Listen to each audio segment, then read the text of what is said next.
we're learning about an apparent deal between the DOJ and a group of Epstein survivors to protect the identities of the women the survivors named.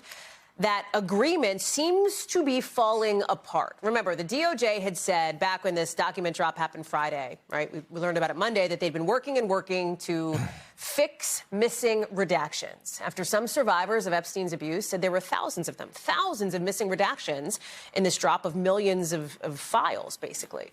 Well, now, an attorney for multiple survivors tells NBC News in a statement that while they had trusted the DOJ to fix redaction failures by noon today, that, quote, victim identities remain unredacted and publicly accessible. We are out to the Justice Department on this. We haven't yet heard back.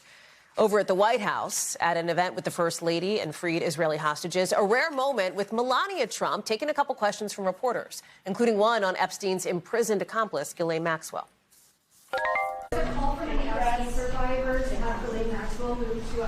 Thank you, Russ. Thank you, Russ. We are here celebrating the release and the life of those two incredible people, so let's honor that. You see the First Lady there refocusing to the event at hand. Let me bring in Ryan Nobles, who's been covering all things Epstein with us as well. So you know that on Sunday night and Monday, we had reported on these immense frustrations from some survivors about missing redactions. Some attorneys said to a federal judge, hey, get the DOJ in here, like pull down the website, fix it. Then there was word last night into this morning that there was an agreement, some sort of an agreement, that the DOJ would handle this, et cetera. And now, tonight, we're learning that there was this apparently noon deadline, according to this attorney, that was not met by the DOJ. All of it, as there is an increasing, it seems, pressure from these, of course, survivors, perhaps from some lawmakers too, Ryan, to get this figured out. Well, the first thing we shouldn't be surprised by is the Department of Justice missing a deadline when it relates to anything involving the Epstein. And you say that not in the snarky way, but because it's true, because they've literally missed every single one. But by the way, deadlines mandated by law. Exactly. Yeah. And even ones that aren't. I mean, deadlines that were set by themselves. Right, you know, they said over the summer that they were going to release all the files. You remember the influencers walking out with the binders that turned out to be nothing. And then they had a mandated law that was passed into law, signed by President Trump, that said it had to be done by December 19th. It took more than a month past that to get out everything that they claim. And this is just riddled with issues that the survivors are pointing out, that it's filled with their names, personal information, and in some cases, their names are not redacted, and the potential perpetrators' names are That's exactly redacted. Right. Like too many redactions for these people who are accused of abuse. Right. And so that's what's making the survivors so frustrated. The statement that we have from one of the attorneys says for 5 days, the Department of Justice has left the survivors of Jeffrey Epstein publicly exposed, named and personally identified on the government's own website, despite acknowledging that these disclosures were wrongful and agreeing to correct them immediately.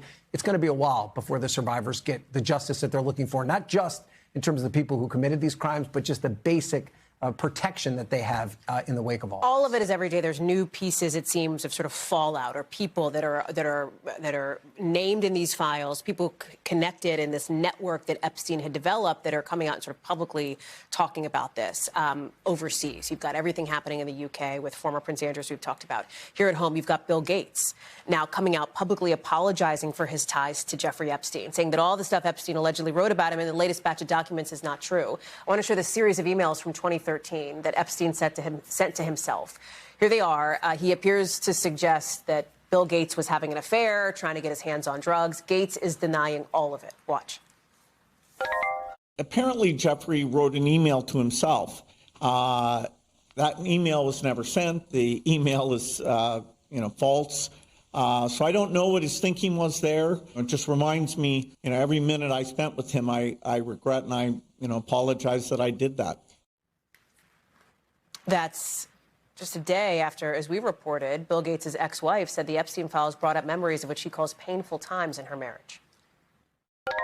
Those questions are for those people and for even my ex-husband. They need to answer to those things, not me. We should note Bill Gates has never been accused by officials of wrongdoing related to Epstein, but all of this, Ryan, is members of the public are watching this, members of the media are watching this, members of Congress are watching this as well. I wonder if people thought the Epstein files are going to come out, it's going to be neat and tidy, we're going to see everybody that's responsible for everything, and it'll get wrapped up in a tidy bow. That's not the way that this is going to play out. It's 3 million files. It's going to take time to go through them. Every day a new name comes out. Every day a new accusation comes out. And many of these men are going to be forced to answer questions about it. And I think Bill Gates is among them. There's a very good chance that he's hauled in front of Congress to answer questions. Why do you say that? Much like Bill Clinton is. Well, today, Robert Garcia, who's the ranking member on the Oversight Committee, was with a group of us, and this question about Bill Gates appearing before the committee was asked. Listen to what he said. I'm not going to get ahead of further actions, but I've had conversations with Chairman Comer today on some additional folks we want to talk to, and so I think there'll be some announcements pretty soon on that.